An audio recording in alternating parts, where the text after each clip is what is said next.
the old man suddenly realized that the colt about to be auctioned off might be an exceptionally rare steed. So he didn't hesitate to place a bid of 1 guinea. He thought no one would compete with him, but his nemesis immediately raised the price 5-fold. Unwilling to back down, the old man raised his offer to 8 guineas. His rival responded with yet another bid, and just like that the two of them were locked in a bidding war. In the end, the rival offered a staggering 25 guineas. Neighbors urged the old man to give up, reminding him that he was merely a tenant on his rival's land. How could he possibly compete? But the stubborn old man pulled out all his savings and shouted a final bid of 30 guineas with no one else bidding. Seeing the old man about to go bankrupt over a horse, his rival broke into a wicked grin, because he knew very well the horse was worth no more than 10 guineas. A friend had already warned him that this frail little colt was useless for plowing fields. Only then did the old man realize he'd walked right into his rival's trap. But at this point, all he could do was grit his teeth and take the horse home, and his rival, smug in his role as the landowner, reminded him that rent was due in just a few days.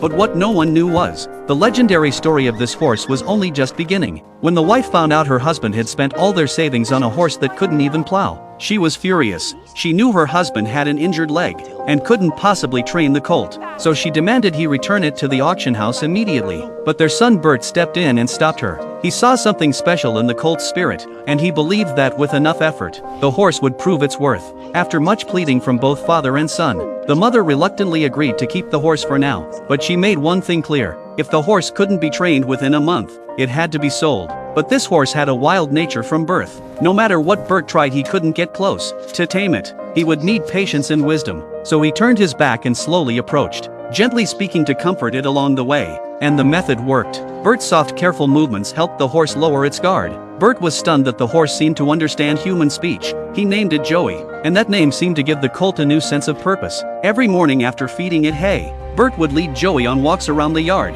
Then the real training would begin. He took Joey to the top of a hill and used voice commands to tell him to stay still. But the moment Bert turned to walk away, Joey followed him. So Bert patiently taught him how to stay back. To his surprise, the horse learned incredibly fast. After just 2 sessions, Joey could stand still without moving an inch. Bert then backed away and blew a whistle, signaling for Joey to come to him. But Joey didn't seem to understand at first. He just stood there confused. Still, Bert didn't give up. He walked back to Joey's side and gently explained what he wanted. Then he ran off again and blew the whistle. This time Joey seemed to get it. He turned and galloped toward Bert. In that moment, Bert was overwhelmed with joy. He realized this was a horse with true spirit.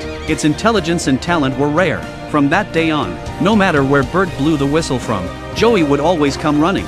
Even if Bert was hiding in a tree, Joey could find him with ease thanks to his sharp senses. It wasn't just a result of training. It was the deep trust and bond between Bert and Joey. But Bert's father's nemesis Leon wasn't about to let this poor family off the hook. A few days later he came knocking, demanding the old man pay the full rent immediately. Even though the family had given up everything they had, they could only scrape together 15 guineas, far short of what they owed. Too proud to admit defeat, the father made a promise. He would use Joey to cultivate a patch of barren land and give all future harvests to Leon. But Leon thought that was an impossible task.